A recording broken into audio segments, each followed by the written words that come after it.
Acara ini dipersembahkan oleh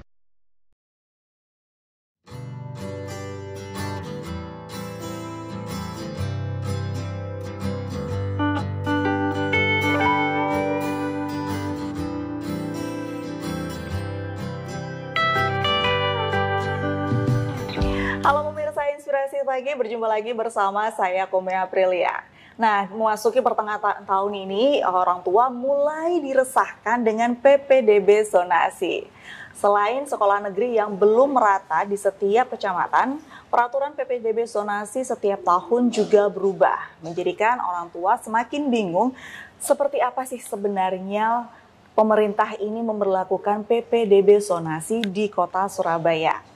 Ada dilema tersendiri bagi orang tua, apakah harus mendaftarkan anaknya di sekolah swasta sebagai cadangan atau cukup mendaftarkan di sekolah negeri meskipun belum tentu diterima.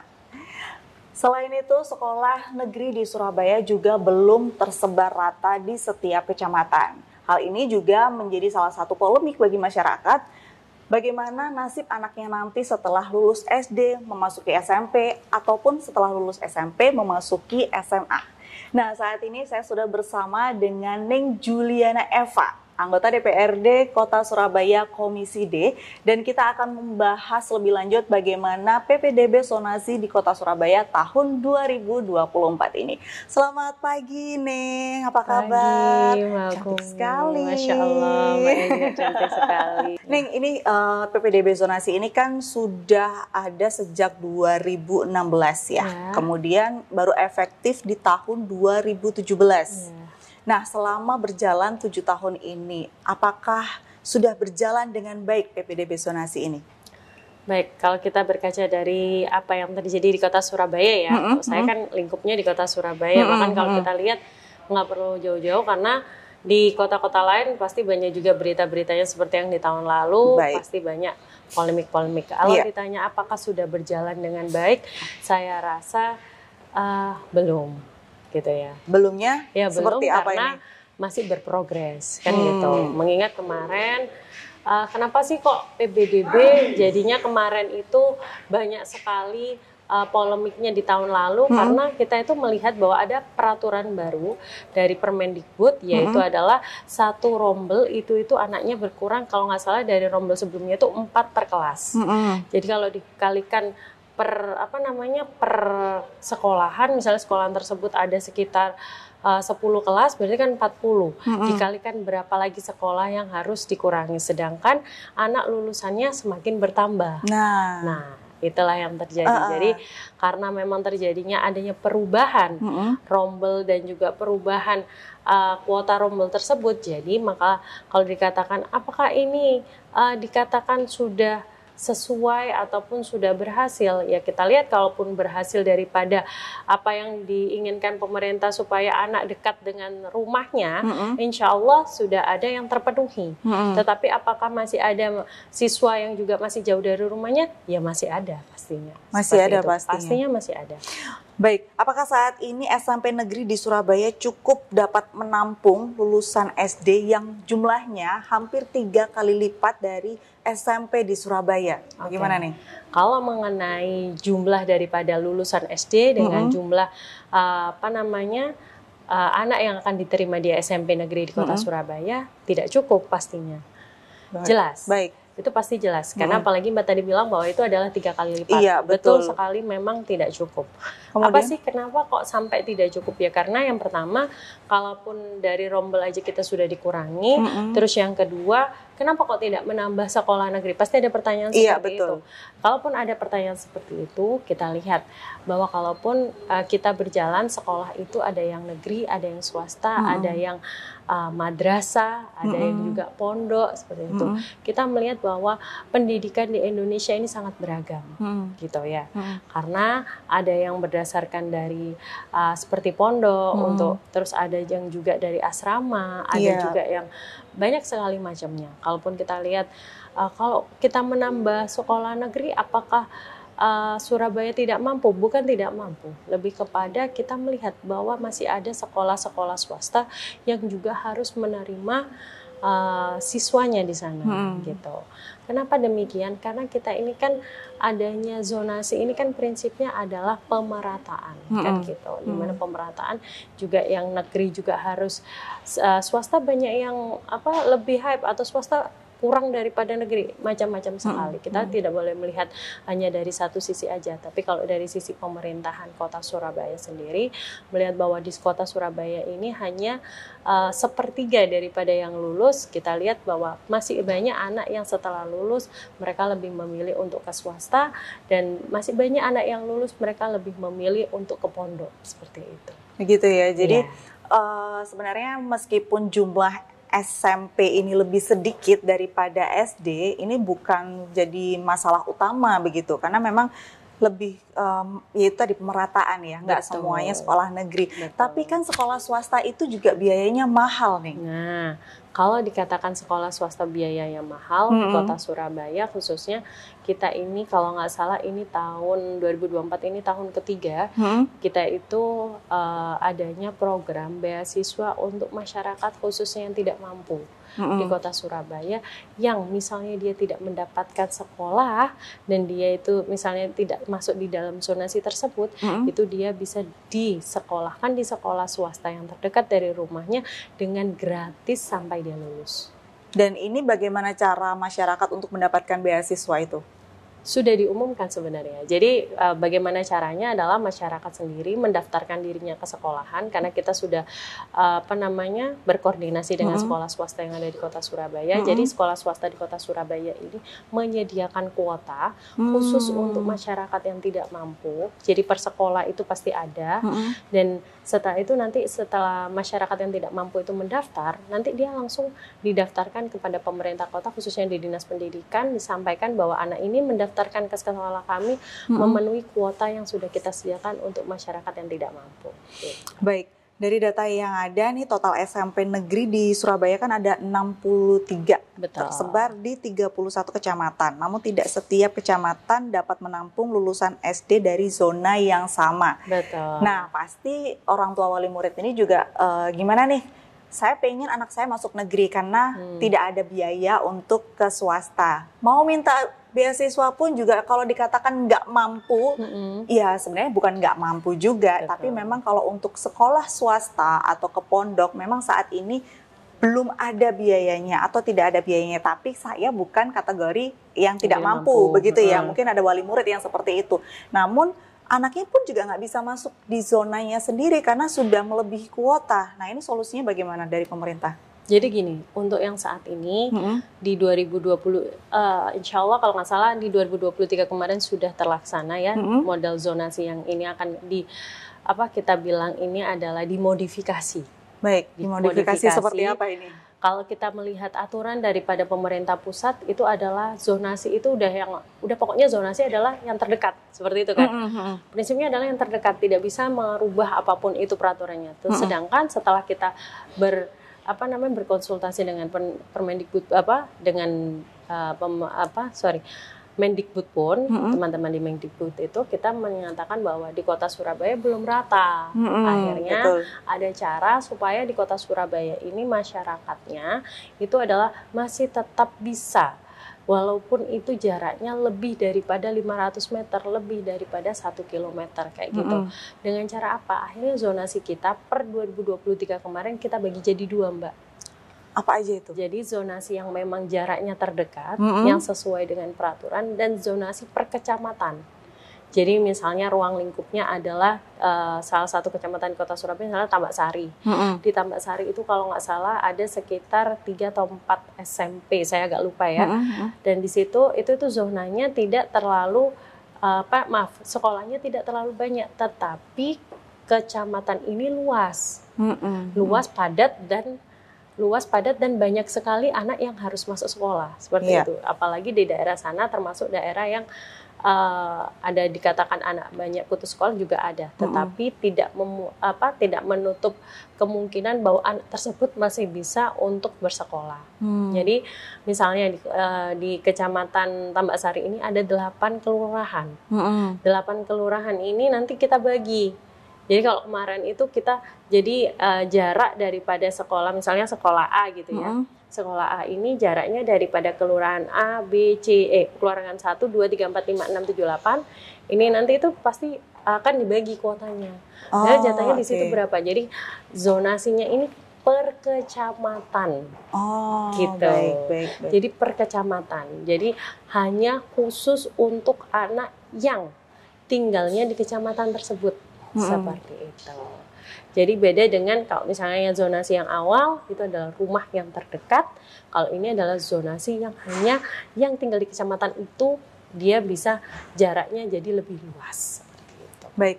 Nah, kalau misalkan kita bicara soal jarak lagi nih ya. Kalau tahun kemarin yang saya tahu adalah misalkan kakaknya itu alamatnya di sebelah sini, sekolahnya di sebelah sini, begitu kan? Secara jarak dia cukup jauh.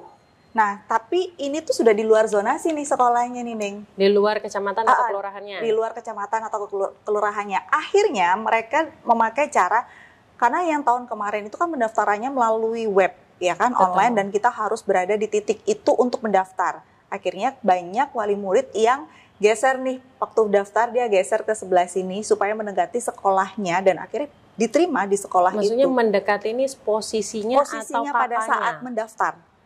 Karena kan mendaftarnya online. Iya, betul. Nah, kan ada titiknya. Nggak bisa ditipu kan titiknya itu. Jadi banyak wali murid yang akhirnya rumahnya di sini, mendaftar pada saat pendaftaran dia berada di sini nih, mendekati sekolahan. Jadi begitu. Gini Mbak, zonasi itu ditetapkan bukan karena lokasinya dia.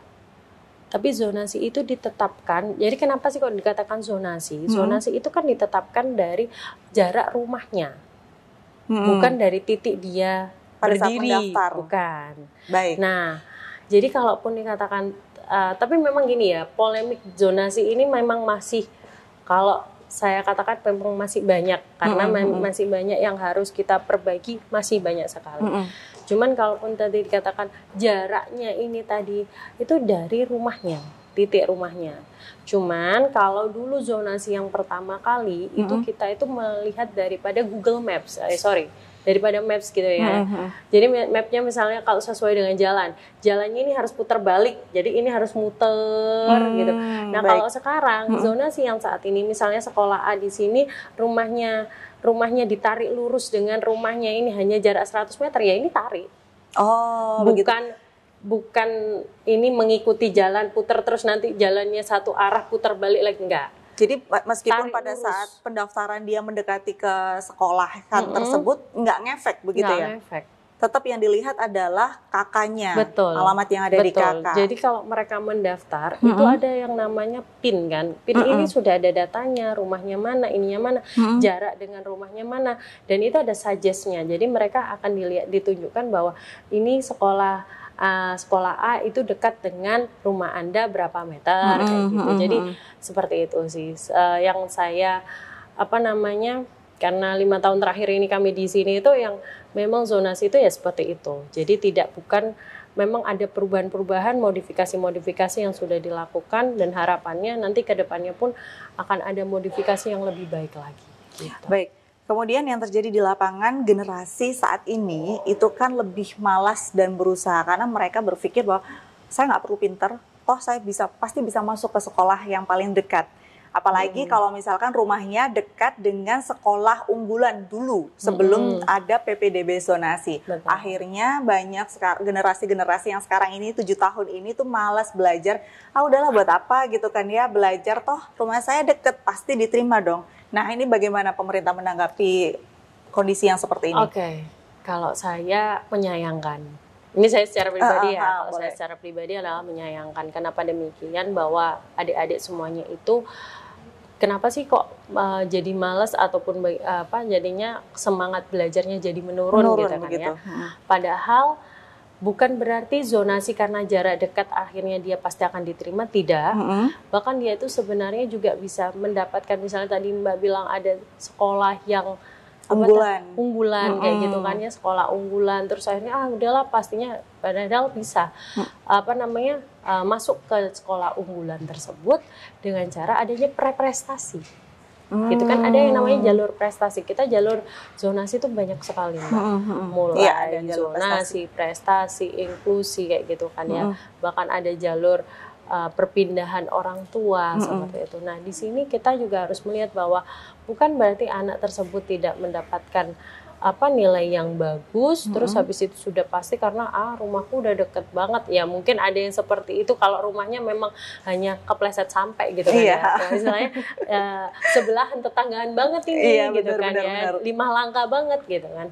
Itu ada yang seperti itu. Tetapi kita tidak boleh lupa bahwa misalnya jaraknya sudah 100 meter, ada jarak dari 100 meter ini yang juga akan menjadi saingannya mereka untuk masuk ke sekolah tersebut. Gitu. Nah, kita bicara soal jarak nih. Sebenarnya berapa sih maksimal jaraknya? Misalkan rumah saya dengan sekolah itu ternyata jaraknya jauh banget, 1-2 kilo. Apakah ini masih ada kemungkinan bisa diterima di sekolah tersebut? Jadi gini, jarak itu juga bergantung pada kuota kan gitu ya. Ada yang zonasi terdekat, zonasi kecamatan, dan ada juga yang daerah sekota Surabaya kan ada kayak gitu ya. Jadi kalau dikatakan apakah ya kalau kuotanya udah penuh ya nggak bisa walaupun sedekat apapun itu kan gitu. Kan saya bilang tadi kayak jaraknya nih cuman rumah saya ini cuma 150 meter, sedangkan di situ yang daftar sudah 300 orang dari jarak 50 meter kayak gitu misalnya. Iya, benar. Kan kita nggak ada yang tahu karena apa? Saat ini adalah yang kita lihat adalah zonasi itu tarik lurus. Jadi misalnya senternya sekolah di kanan, kiri, depan, belakangnya kita juga tidak tahu. Sedangkan jarak daripada melingkar ini misalnya mereka total semuanya jarak 50 meter, mereka udah 300 orang misalnya seperti itu kan ya. Berarti kan sudah full. Sudah full itu. Ya, berarti mau sedekat apapun jaraknya nggak ada jaminan juga akan diterima di sekolah negeri. Kecuali kepleset sampai tadi jarak 5 langkah tadi kecuali seperti itu ya, karena memang zonasi kita itu masih perlu banyak sekali yang harus diperbaiki ya, karena alhamdulillah karena memang di 2022 kalau nggak salah saya lupa, fraksi kami itu di fraksi PAD itu menyampaikan bahwa harus ada modifikasi supaya tidak ada yang namanya kita itu setiap tahun merubah lagi, setiap tahun kita ada protes lagi, setiap tahun ada demo di sini, jangan sampai seperti itu ya. Akhirnya kita modifikasi, alhamdulillah dengan modifikasi kecamatan kemarin sudah mengurangi hal-hal yang tidak diinginkan seperti itu tadi. Baik, nah kita bicara tentang guru-guru yang ada di sekolah ini nih ya. Beberapa guru SMP maupun SMA ini banyak yang mengeluh sejak diberlakukannya PPDB zonasi, generasi yang saat ini ya, jadi tidak ada visi misi untuk berprestasi, balik lagi seperti tadi ya, bahkan untuk mengembangkan bakatnya gitu. Nah, padahal guru-guru ini juga sudah bakatnya diasah lagi, ayo berprestasi lagi supaya kalau mungkin yang dari SMP bisa masuk ke SMA yang kalian inginkan dengan jalur prestasi. Yang SMA mungkin kalian nanti bisa masuk ke universitas dengan jalur prestasi. Tapi kenyataannya anak-anak ini tuh susah sekali begitu. Apa solusi yang bisa ditawarkan untuk guru-guru supaya bisa lebih mengajak generasi yang saat ini lebih semangat lagi? Gini. Kalau dikatakan anak saat ini kan kita juga nggak bisa ya Mbak ya. Kalau melihat bahwa anak saat ini malas belajar, ini yang karena saya tuh sering sekali datang ke sekolah-sekolah ya. Dan saya lihat itu malah mereka itu sebenarnya adalah anak-anak yang kreatif yang mungkin kalau di dalam bidang akademik mungkin mereka kurang, tetapi di non akademiknya mereka berprestasi. Apalagi di dunia digitalisasi saat ini kita bukan saya melihat bahwa tidak mengutamakan akademik, tidak. Tetapi kita melihat bahwa pembelajaran itu bisa di mana saja. Betul. Karena kita saat ini adalah di dunia yang penuh dengan digital, dunia digitalisasi, kita bisa mengeksplor diri kita dengan cara apapun. Yang saya lihat anak-anak zaman sekarang malah dengan dunia digitalisasi mereka bisa bereksplor, gitu kan. Tetapi apakah anak tersebut jadinya apakah nggak bisa kalau dia bereksplor di dunia akademik? Bisa juga. Nah, bagaimana caranya? Caranya adalah dengan inovasi-inovasi. Nah, inovasi yang dilakukan oleh guru itu akan membantu mereka juga bagaimana mereka nantinya melihat bahwa sisi untuk pembelajaran akademik ini akan lebih menarik daripada sisi non-akademik. Seperti itu. Jadi memang harus inovasi daripada guru-guru itu sendiri. Nah, saat ini juga ada yang namanya di Kota Surabaya itu adalah namanya guru-guru yang berinovasi. Itu juga ada. Bagaimana caranya supaya guru ini memiliki inovasi-inovasi yang luar biasa. Bahkan anak-anak yang saya tahu ya, kalau ini di tingkat SD, itu tuh ada anak-anak yang membuat buku juga.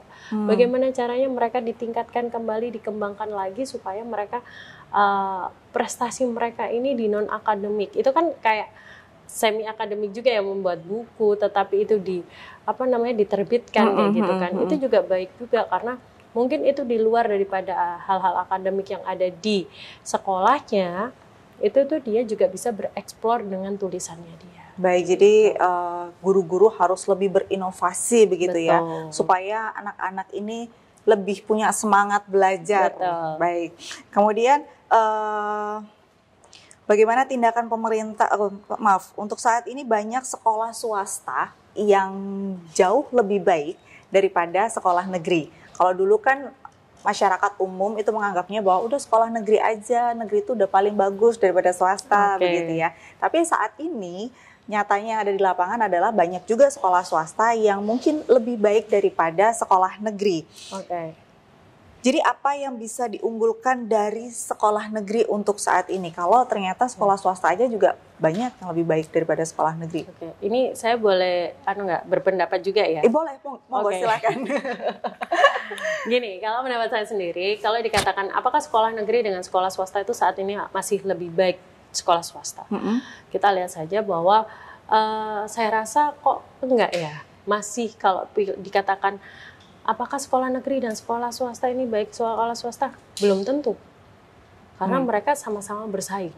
Baik. Yang saya tahu. Sampai saat ini semua anak pun bersaing, sekolah pun bersaing, bukan bersaing untuk untuk yang hal negatif, tidak. Bukan. Mereka adalah berkontestasi bagaimana menunjukkan bahwa kami juga patut dan pantas untuk berprestasi. Dan kalau dikatakan apakah sekolah swasta itu lebih baik, ada yang tidak. Apakah sekolah negeri lebih baik? Ada juga yang tidak. Jadi nggak bisa kita langsung mematahkan bahwa sekolah negeri atau sekolah swasta lebih baik atau sekolah negeri lebih baik daripada swasta, nggak juga. Karena memang ada hal-hal yang mungkin di dalam sekolah swasta dia memang lebih unggul. Tetapi tidak boleh lupa bahwa di sekolah negeri mereka juga ada yang lebih unggul gitu. Jadi kalau orang memikirkan udahlah sekolah swasta aja, sekolah swasta lebih baik mungkin dari segi sarana prasarana, fasilitas dan lain-lain, mungkin mereka lebih unggul, ada yang seperti itu. Tetapi seperti yang Mbak Komenta dikatakan bahwa kan ada yang tidak mampu. Terus habis itu kalau ingin sekolah swasta, siapa sih yang nggak mau ke sekolah swasta dengan fasilitas yang luar biasa? Tetapi kita tidak boleh lupa masyarakat kita bahwa kita ini ada kewajiban di mana APBD kita juga sebanyak 20% harus diserahkan kepada sekolah di bidang pendidikan. Seperti itu. Baik. Kita mengembangkan itu, memberikan APBD kita kepada masyarakat adalah untuk bagaimana anak didik kita atau penerus kita ini menjadi anak yang lebih baik dan anak yang luar biasa mengembangkan kota kita juga. Baik, tadi kan di awal Ning sudah menjelaskan bahwa PPDB zonasi ini juga ada kuota untuk inklusi. Betul. Nah, kriteria inklusi seperti apa yang bisa masuk ke sekolah negeri? Karena kan kalau misalkan anak inklusi yang Down syndrome begitu lebih ke sekolah luar biasa begitu ya. Kalau dulu ya, kalau sekarang bagaimana nih? Kriterianya ada kriteria khusus nggak? Kalau dikatakan kriteria khusus sebenarnya bukan kriteria khusus ya. Jadi di kota Surabaya ini juga ada yang namanya rumah anak prestasi juga ada. Rumah anak prestasi ini juga anak-anak yang Down syndrome yang mungkin dia dia punya keahlian tapi bukan di bidang akademiknya, tetapi di bidang non akademiknya, gitu kan ya. Nah kalau yang di sekolah ini apakah ada kriteria khusus? Sebenarnya kalau dikatakan kriteria khusus, saya rasa lebih malah ke mungkin kita tahu bahwa yang autis ya kalau nggak salah ya, itu kan yang autis itu kan dia sebenarnya pintar tapi mengeksplorasinya itu bingung, berlebihan ya. Dan dia ini. Jadi yang saya lihat dari saya 3 tahun yang lalu ya, insya Allah kalau 3 atau 4 tahun yang lalu itu adalah sudah ada yang namanya sekolah inklusi juga khusus di kota Surabaya. Memang belum rata waktu itu, tapi alhamdulillah saat ini sudah lebih banyak kayak gitu. Nah ini apa sih yang membuat mereka ini syaratnya apa? Sebenarnya lebih kepada jarak. Jarak daripada sekolahan itu yang dipentingkan. Kenapa demikian? Anak inklusi ini kan beda dengan pada umumnya ya, anak pada umumnya, yang dimana kita ini saat ini melihat anak-anak tersebut ini kalau memang dia punya keinginan, dia punya kemauan, itu alhamdulillah memang bisa dikembangkan di sekolah tersebut gitu. Baik, jadi anak inklusi ini sekarang sudah bisa masuk ke sekolah negeri begitu. Betul. Ya nih ya. Dan itu bukan, maksudnya gini Mbak, mereka ada kelas sendiri memang. Ada kelas sendiri untuk anak inklusi. Jadi tidak digabung dengan anak-anak yang normal begitu. Enggak, tapi ada memang mungkin ada beberapa, mungkin yang memang dia yang tidak terlalu ya, atau yang tidak over, itu masih bisa. Kalau hanya sekedar cacat fisik gitu, misalkan hanya mungkin mohon maaf tangannya kenapa begitu, itu beda. Kan ini anak inklusi adalah anak yang anak yang memang ada kebutuhan khusus secara emosional gitu. Tapi kalau yang hanya cacat fisik aja, berarti mereka bebas dong untuk sekolah di sekolah negeri ya? Boleh ya. Boleh. Baik, kemudian adakah persiapan dari sekolah dan guru-guru untuk menghadapi anak-anak inklusi ini? Yang dulunya kan memang sekolah negeri biasanya nggak ada kelas inklusi.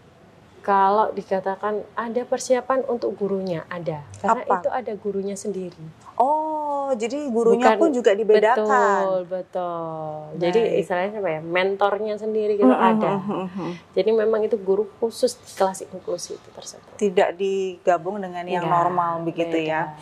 Baiklah, pemirsa, itulah tadi perbincangan saya bersama Ning Juliana. Nah, ini untuk orang tua yang tahun ini anaknya masuk ke SD, SMP maupun SMA, jangan khawatir ya, meskipun mungkin kuota sekolahnya ini masih kurang dibandingkan dengan lulusan yang ada, tapi pemerintah Kota Surabaya juga sudah sangat berusaha supaya pemerataan pendidikan ini benar-benar bisa mencapai goals-nya begitu ya Ning ya.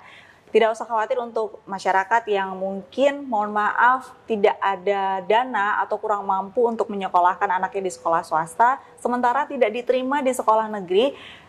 Anda bisa mendaftarkan anak-anak Anda di sekolah swasta dan bisa mengajukan beasiswa karena nanti ada pemerintah Kota Surabaya yang akan membantu anak Anda sekolah di sekolah swasta secara gratis begitu.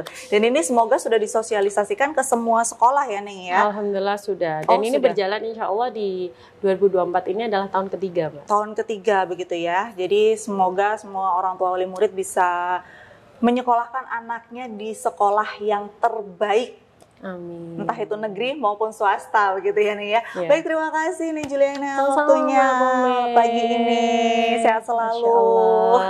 Baik, terima kasih pemirsa. Kita berjumpa lagi dalam Inspirasi Pagi selanjutnya. Sampai jumpa.